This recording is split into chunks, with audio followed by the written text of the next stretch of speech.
अस्सलाम वालेकुम viewers and welcome back to my channel. Welcome back to Idam style corner. जी जनाब, तो जैसे कि आप देख रहे हैं कि आज की जो लुक है वो है बहुत ही ड्रामेटिक सी कैट आई लुक।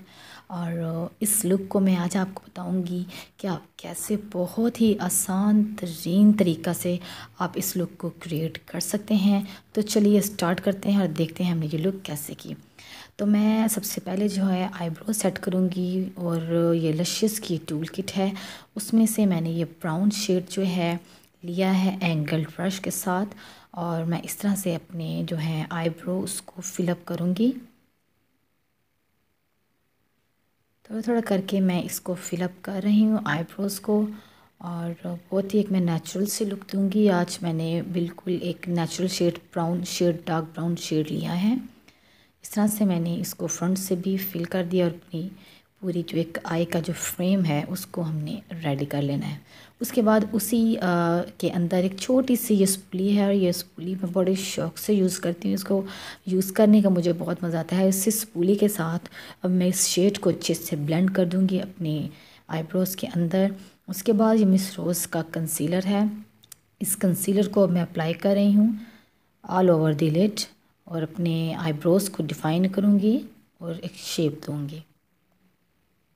इस तरह से मैंने कंसीलर अप्लाई कर लिया। अब एक मैंने फ्लैट ब्रश लिया है, इस फ्लैट ब्रश के साथ मैं इस कंसीलर को पूरी लिड पे जो है अच्छे से फैला दूँगी और अपने आईब्रोज़ को इससे शेप दे दूँगी। ऑल ओवर द लिड मैंने कंसीलर जो है अप्लाई कर लिया और अब मैं जो ऊपर वाली आईब्रो की हेयर लाइन है उसको डिफ़ाइन करूँगी। कंसीलर को ए शेड हमेशा लाइट लें। अब बारी आती है जी जहाँ पे आपके थोड़े बहुत हल्के हैं, अब आपने उसको अगर ज़्यादा हल्के हैं तो आप उनको पहले से जो है अपने कलर करेक्शन के साथ थोड़ा सा ऑरेंज शेड लगा के आप उसको थोड़ा सा कंसील कर लें। उसके बाद जो है आप उसके बाद कंसीलर लगाएं और उसको ब्यूटी ब्लेंडर के साथ अप्लाई इस तरह से ब्लेंड आउट कर दें। अब मेरे हल्के नहीं है इसलिए मैंने नहीं लगाया ऑरेंज करेक्टर। अब मैं थोड़ा सा सेंटर में जहाँ पे फ्रंट की मेरी जो ब्राउ लाइन है उसको मैं थोड़ा सा कंसीलर के साथ डैब कर रही हूँ ताकि एक नेचुरल से लुक आए। अब इसके बाद मिस रोज़ का ये लूज़ पाउडर है, इसको मैं जो है ऐसे एक ब्रश के साथ फ्लैट एंड फ्लफ़ी से ब्रश के साथ लूँगी और जो एक्सेस पाउडर उसको मैंने थोड़ा सा झाड़ दिया है अपने ब्रश के ऊपर से। और बहुत थोड़ा सा, बहुत ज़्यादा पाउडर नहीं अप्लाई करना है, बहुत थोड़ा सा पाउडर, जस्ट इस तरह के आपके जो कंसीलर है वो सेट हो। जब बहुत ज़्यादा पाउडर लगाएंगे तो बहुत ज़्यादा केकी हो जाएगा और आपका जो आई शेड है वो इसके ऊपर अच्छे से अप्लाई नहीं होगा और वो उसको उस तरह से पिगमेंट उसकी नहीं आएगी जिस तरह से हम चाहते हैं। अब थोड़ा सा मैंने 2 दफ़ा वही ब्रश अपने आईब्रोज़ पे इस तरह से जो है फेर लेना है ताकि जो आपका एक हार्ड सी लुक आ रही है वो ज़रा सॉफ्ट हो जाए आईब्रोज़ की। उसके बाद ये हुदा ब्यूटी की पैलेट है, वार्म सेशन पैलेट। इसमें से मैं ये न्यूड शेड उठा रही हूँ, लाइट स्किन सा शेड है। इसको मैं फ्लफ़ी से ब्रश के साथ इसको मैंने जो है अब अपनी क्रीज एरिया पे अप्लाई कर देना है एज ए ट्रांजिशन शेड। थोड़ी सी आईज़ को हम डेप्थ देंगे, थोड़ी सी डेप्थ के लिए और एक आई को एक थोड़ा सा शेड देने के लिए इसको हम थोड़ा सा डिफ़ाइन कर लेंगे अपनी जो है क्रीज को। इस तरह से मैंने सर्कुलर मोशन में पूरी एक जो है लीड आई क्रीज है उसको मैंने कवर अप कर लिया। इसके बाद बारी आती है आईलाइनर की। ये नंबर 0 आईलाइनर है और सॉरी आईलाइनर ब्रश है। अब इसको मैं लगाऊंगी इंग्लॉट का आईलाइनर इन 77। इसको मैं अप्लाई करूँगी और आप देख रहे हैं कि मैंने इस तरह से इसकी जो है जहाँ पे मेरी ये आई लिड ख़त्म होती है वहाँ से स्टार्ट करूँगी और जहाँ पर जो है क्रीज़ फोल्ड हो रही है मैं उस क्रीज़ की फोल्डिंग तक इस जो है अपने आईलाइनर से एक कह लीजिए आउटलाइन जो है पहले मैं करूँगी ताकि बाद में उसको फिल करने में आसानी हो जाए। जहाँ पे मेरी जो है क्रीज फोल्ड होते हैं उधर तक मैंने इसको अप्लाई कर लिया। अंदर की जानिब थोड़ा सा रफ हो जाए खैर है क्योंकि हमने इसको फिल करना है। इस तरह से फिर मैं थोड़ा थोड़ा करके अपनी जो विंग है उसको फिलअप कर दूँगी। पहले आपने आउटलाइन कर लेनी है और उसके बाद आपने उस विंग को फिल करना है, जिस तरह से मैं कर रही हूँ। इस तरह से मैं विंग को फिल कर रही हूँ क्योंकि ये जेल आईलाइनर है, वो आपको पता है कि जेल आईलाइनर जल्दी से ड्राई हो जाता है।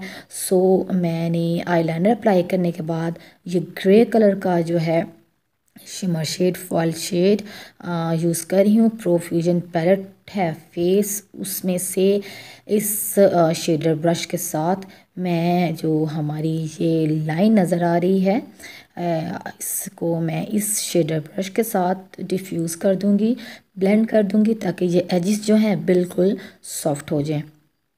आईलाइनर का ये एज जो है मैं इसको सॉफ्ट करूँगी बिल्कुल जो है स्लाइटली। मैं शेड्स को जो है इनवर्स टुवर्ड दी आईलिड में इसको बढ़ा रही हूँ। तो हल्का हल्का आपने इसको आईलिड की जाने बढ़ाते जाना है। किस तरह? अब इस फ्लैट ब्रश के साथ अब मैं दूसरा फ्लैट ब्रश ले रही हूँ और वही शेड, सेम शेड मैं अपनी जो आईलिड है, अपनी आईलिड पर मैं ऑल ओवर दी आईलिड जो है मैं उस पर अप्लाई कर रही हूँ, कुछ इस तरह से बहुत स्लाइटली। आप देख रहे हैं एक ओम्ब्रे सी लुक आ गई है, एक ओम्ब्रे लुक हम इसको देंगे। अब मैं हाईलाइट करूँगी और ये क्रेयॉन का एक्वा हाइलाइटर है, सिल्वर सा हाइलाइटर है, इसको मैं लगाऊंगी अपने ब्राउ बोन को हाईलाइट करने के लिए। फ्लैट सा ब्रश आप कोई सा भी ले लें या कोई भी छोटे से मुंह वाला ब्रश आप ले लें और आप उसको इस तरह से फ्लैट ब्रश के साथ अप्लाई कर लें और अपने इनर कॉर्नर को, टीयर डक्ट को भी हाईलाइट कर लें। थोड़ा सा आप देख रहे हैं जहाँ पे मैंने थोड़ा सा छोड़ा था पार्ट आई का, मैंने वहाँ पे भी इसको अप्लाई कर लिया। अब ये प्रोफ्यूजन पैलेट, वही सेम पैलेट में से सेम ब्लैक शेड जो उसके अंदर है ग्रे के साथ जो शेड था, मैं उसको इस तरह से लोअर लैश को जो है अब डेप्थ दूंगी, डिफाइन करूंगी अपनी लोअर लैश को इस तरह एक फ्लैट एंड एंगल्ड ब्रश के साथ। और आप देख रहे हैं मैंने पूरी आँख लोअर लैश पे ये अप्लाई नहीं किया है, जहाँ तक मेरी लैश लाइन है वहाँ तक मैंने इसको अप्लाई कर दिया है। अब मैं छोटू से पेंसिल ब्रश के साथ इसको स्मज आउट कर दूंगी इस तरह से, बिल्कुल लाइटली आपने उसकी जो एजिस हैं उसको स्मज कर देना है। उसके बाद मैं ग्लिटर यूज़ करूँगी, ये एट्यूड के ग्लिटर है, मैं ग्लिटर ले रही हूँ, डार्क ब्राउन ग्लिटर चंक्स हैं, बहुत ही खूबसूरत सा ग्लिटर है ये। अब मैंने इसको क्या करना है कि ब्रश को, जैसे कि आप देख रहे हैं ब्रश मेरा अभी भी गीला है, सेटिंग स्प्रे के साथ मैंने ब्रश के ऊपर स्प्रे किया और उस ग्लिटर को मैं इस तरह से अपनी मिडल ऑफ द लिड इसको अप्लाई कर दूँगी। बहुत अच्छे से ये इससे जो है स्टिक हो जाता है और मैंने सारा ग्लिटर इस पर अप्लाई कर लिया जितनी मुझे ज़रूरत थी। अब जो मेरा लोअर लैश है उस पर जो मैंने थोड़ा सा एरिया छोड़ा था उस पर मैंने सिल्वर हाइलाइटर इस जगह पे अप्लाई कर दिया लोअर लैश पे, उसको भी एक शेड देने के लिए ताकि वो चीज़ बुरी नहीं लगे और हमारा शेड से उस कवर हो जाए।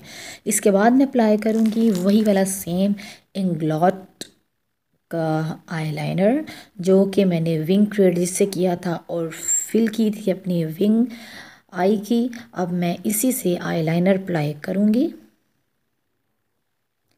आईलाइनर बहुत मोटा नहीं लगाना है, एक थिन सी लाइन जो है, थिन आईलाइनर मैं अप्लाई कर रही हूँ क्योंकि हमने पहले ही एक विंग, हैवी विंग क्रिएट कर दिया है क्योंकि ये कैट आई क्रिएट कर रहे हैं और ये बहुत ही ड्रामेटिक सी, बहुत ही गॉर्जियस सी लुक है।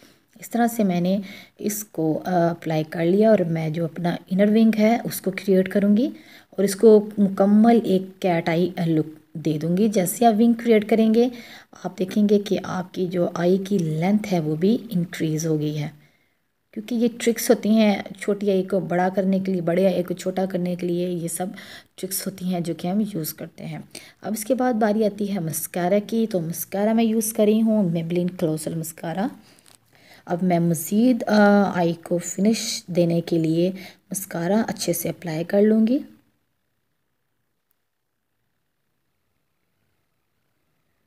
लोअर लैश पे भी अच्छे से मस्कारा अप्लाई कर लिया। इसके बाद बारी आती है जी अपनी वाटर लाइन को टाइटन करने के लिए। मैं यूज़ कर रही हूँ रिवाज की ये कोहल पेंसिल है, मैट आई पेंसिल। इससे मैं अपनी वाटर लाइन को जो है इस तरह से टाइटन कर लूँगी, उसको अप्लाई कर लूँगी ऊपर की जानिब भी मैंने आईलिड पे इसको लगा लिया जहाँ पे लैशेस हैं। अब इसके बाद बारी आती है जी लैशेस की। तो ये मैं सी टच की लैशेस के साथ मिस रोज़ की ये विंग वाली लैशेस लेकर आ रही हूँ। अब मैं इसको अप्लाई कर दूँगी। 15 सेकंड के लिए मैंने ये लगा के रख दिया था, लेकिन अगर आपकी ग्लू नहीं सूखी हो तो आप उसको छेड़ा छाड़ी ना करें, आप स्टिक करके उसको छोड़ दें। उसके बाद क्या करना, जितना भी आपका फॉल आउट है वो आपने हटा देना है। मैंने वो हटा दिया, फॉल आउट जितना भी था। अब मैं लगाऊंगी ब्लश, और ब्लश है ये ग्लैमरस फेस का नंबर 04। मैं इसको एक फ्लफ़ी से ब्रश के साथ लगाऊंगी, और मुझे बड़ा फ्लफ़ी ब्रश ब्लश ऑन के लिए बहुत पसंद है, मैं बड़ा ब्रश ही यूज़ करती हूँ।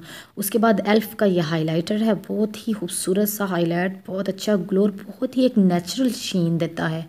अब मैंने हाइलाइटर अप्लाई कर लिया है। तो जी जनाब, ये मेरी आज की लुक है, और होप आपको मेरी ये लुक बहुत इजी लगी होगी, बहुत आसान लगी होगी। ड्रामेटिक कैट आई लुक, आप इसको क्रिएट करें और मुझे कमेंट सेक्शन में बताएं कि आपको मेरी लुक कैसी लगी, और अगर आपने क्रिएट की है, आपने इस लुक को किया है, तो आपसे ये लुक कैसी हुई है। होप आपको मेरी आज की लुक अच्छी लगी होगी। अच्छी लगी है तो इसको शेयर कीजिए अपनी फ्रेंड्स एंड फैमिली में, और सबको, और उन सब के साथ जो कि मेकअप सीखना चाहते हैं। तो आज की टॉक ऑफ द डे ये है कि परेशानी कोई भी आ जाए तो घबराएं नहीं, और किसी को परेशानी में देख के ये हरगिज़ मत सोचें कि हाँ जी उसने मेरे साथ ऐसा किया है तो उसके साथ ऐसा हुआ है। परेशानियाँ सिर्फ मुकाफ़ाती अमल के तहत ही नहीं आती हैं। कुछ परेशानियाँ आजमाइश के तौर पर, कुछ बुलंदी दर्जात के तौर पर, कुछ गुनाहों के कुफ़ारा, और कुछ आखिरत की तैयारी के लिए बतौर याद दहानी के लिए भी आती हैं। लिहाजा दुआ करते रहा करें अपने लिए, अपने मुसलमान बहन भाइयों के लिए, और उनके लिए जो आपके इर्द गिर्द बसते हैं। और दुआ करें कि अल्लाह ताला की ज़ात हमको और आपको, किसी को भी किसी भी आजमाइश में ना डाले, और हमें हर बुरी घड़ी, हर बुरी रात, हर बुरे लम्हे, और आने वाले वक्त की परेशानियों, गमों, फ़िक्रों, और हर किस्म की बीमारियों से महफूज रखे। जी जनाब, तो ये मेरी आज की लुक थी, और ये मेरी आज की टॉक ऑफ द डे थी। होप आपको मेरी ये लुक भी अच्छी लगी होगी, और इसके साथ ही मैं आपसे इजाज़त लूँगी। इंशाअल्लाह ताला मैं नेक्स्ट ब्रांड न्यू वीडियो के साथ आपके सामने हाज़िर होंगी। तब तक के लिए मुझे इजाज़त दीजिए। अपनी दुआओं में ज़रूर याद रखिए, और मेरी वीडियो को ज़रूर शेयर कीजिएगा, लाइक कीजिएगा, और मेरे चैनल को अगर आपने सब्सक्राइब नहीं किया तो सब्सक्राइब कीजिएगा। टिल देन, अल्लाह हाफिज़।